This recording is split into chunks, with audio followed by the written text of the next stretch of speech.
시간이 되었습니다. 다 같이 사도신경으로 신앙 고백하시며 2024년 4월 19일 금요일 새벽 기도에 함께 시작하겠습니다.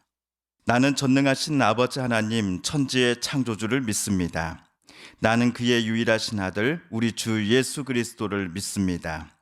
그는 성령으로 잉태되어 동정녀 마리아에게서 나시고 본디오 빌라도에게 고난을 받아 십자가에 못 박혀 죽으시고 장사된 지 사흘 만에 죽은 자 가운데서 다시 살아나셨으며 하늘에 오르시어 전능하신 아버지 하나님 우편에 앉아 계시다가 거기로부터 살아있는 자와 죽은 자를 심판하러 오십니다. 나는 성령을 믿으며 거룩한 공교회와 성도의 교제와 죄를 용서받는 것과 몸의 부활과 영생을 믿습니다. 아멘. 오늘 우리 함께 읽을 기록된 하나님 말씀 신명기 제22장 5에서 12절까지의 말씀입니다.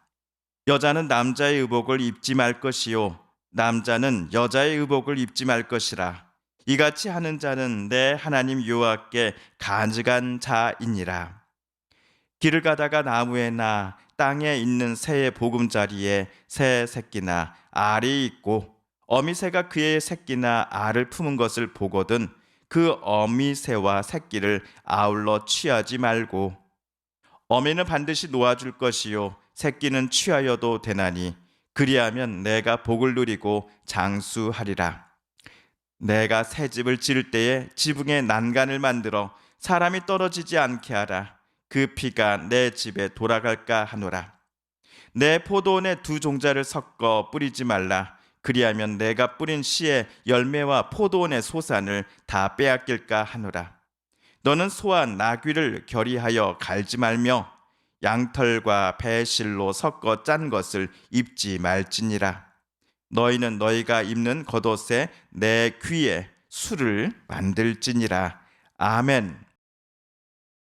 어제 모세는 어떤 이가 길을 걸어가다가 이웃집의 소나 나귀를 보거든 그것들을 붙잡아다가 원래 주인에게 되돌려줘야 한다라고 지시하였습니다.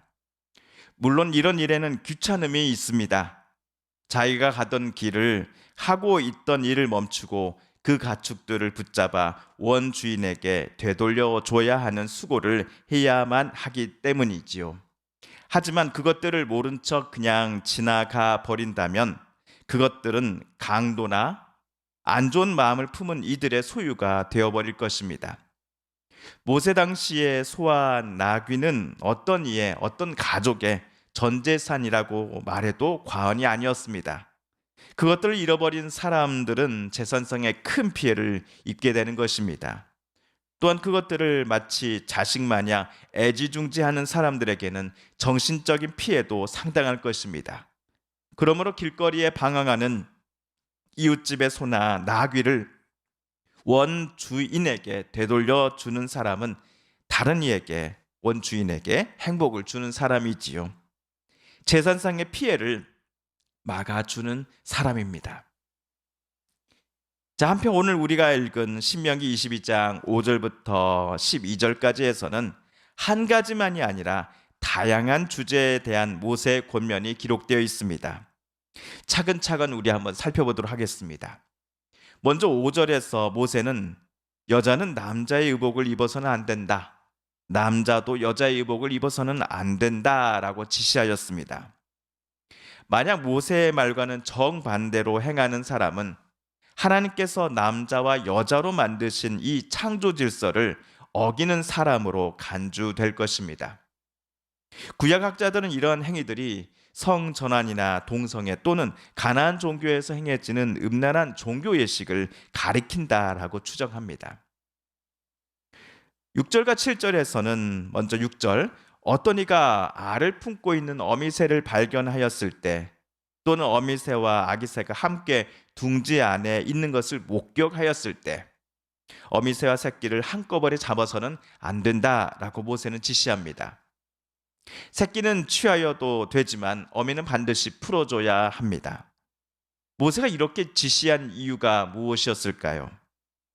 비록 새끼나 알은 잡았더라도 살아남은 어미새가 새로운 알이나 새끼를 또 낳을 수 있을 것이다라고 모세는 생각했기 때문이 아니었을까라고 학자들은 추정합니다.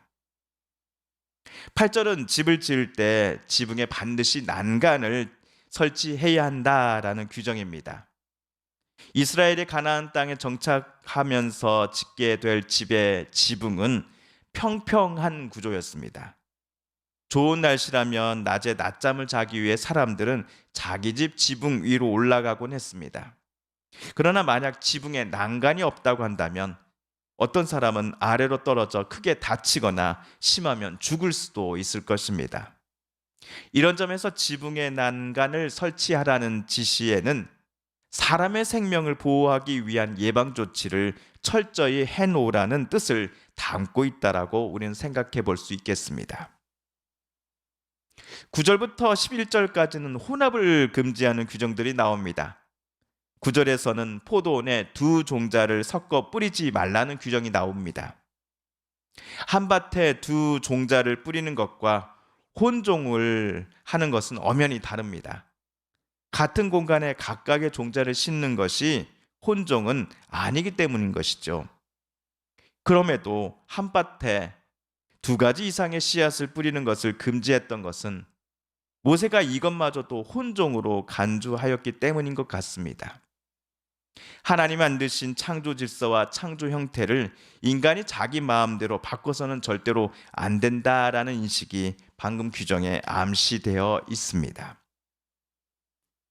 10절에서 소와 나귀가 같은 멍에를 동시에 짊어지고서 밭을 갈지 못한다라고 모세는 말합니다. 혹시 소와 나귀가 교배를 할 수도 있기 때문에 같은 멍에를 그것들이 동시에 짊어지게 해서는 안 된다라고 말한 것인가요? 하지만 이 10절은 힘이 더 센 동물 때문에 다른 약한 동물이 다치게 되는 상황을 막기 위해서 나온 규정이다라는 주장이 학자들 사이에서는 좀 더 인정받고 있습니다. 나귀에 비해 소가 훨씬 더 힘이 강하기 때문에 힘이 약한 나귀는 소가 끄는 힘과 속도에 맞추지 못하고 넘어져서 다칠 가능성이 꽤 높기 때문입니다.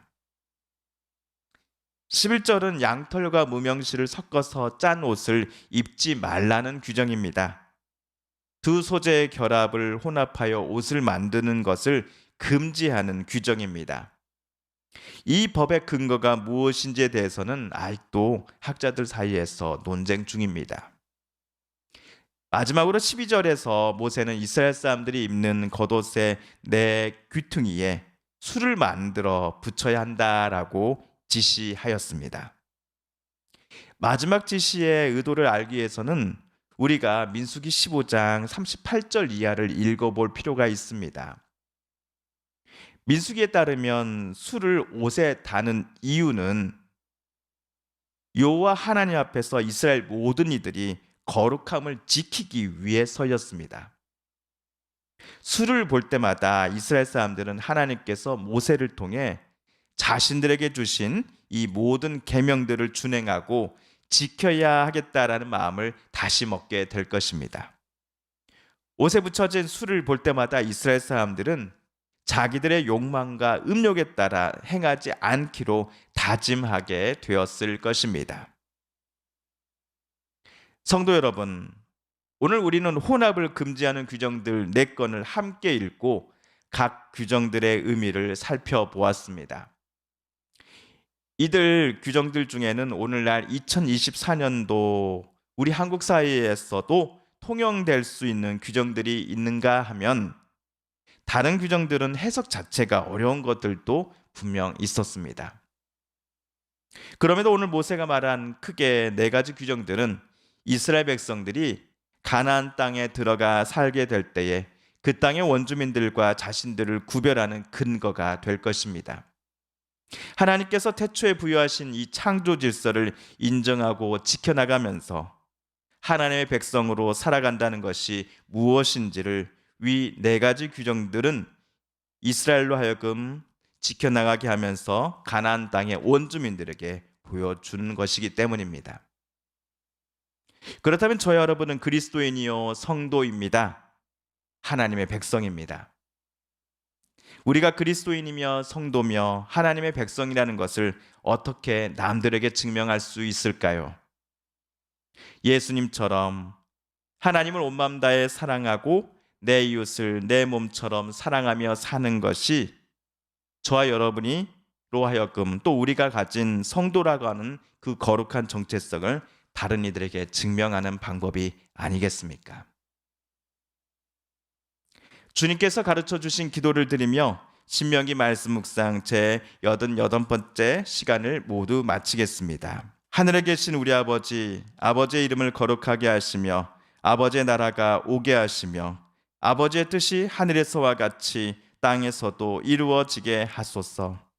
오늘 우리에게 일용할 양식을 주시고 우리가 우리에게 잘못한 사람을 용서하여 준 것 같이 우리 죄를 용서하여 주시고 우리를 시험에 빠지지 않게 하시고 악에서 구하소서. 나라와 권능과 영광이 영원히 아버지의 것입니다. 아멘. 사랑하는 성도 여러분, 성삼위 하나님께서 오늘 신명기 말씀 묵상 중에 저와 여러분에게 들려주신 하나님의 음성과 뜻을 다시금 떠올려 보고 싶습니다. 오늘 말씀 묵상 중에 우리가 깨닫고 다짐한 바대로 우리 정말 그렇게 살아가게 해달라고 이 시간 하나님 앞에 기도드리길 원합니다. 우리 성도님들과 가족분들 또한 이웃분들 중에 하나님의 고쳐주심 또 치료하여 주심을 놓고 간절함으로 기도하는 분들이 계십니다. 이 시간 우리도 같은 마음 같은 뜻으로 함께 기도하겠습니다. 여전히 계속되고 있는 전쟁을 하나님 멈춰 주시옵소서. 하나님의 진정한 평화가 강물처럼 전 세계 곳곳에 흐르게 하여 주시옵소서. 마지막으로 우리가 가지고 나온 간절한 기도 제목 하나님께 아뢰며 하나님의 은혜의 보좌 앞으로 우리 더 가까이 나아가겠습니다. 함께 개인 기도 시간 갖습니다.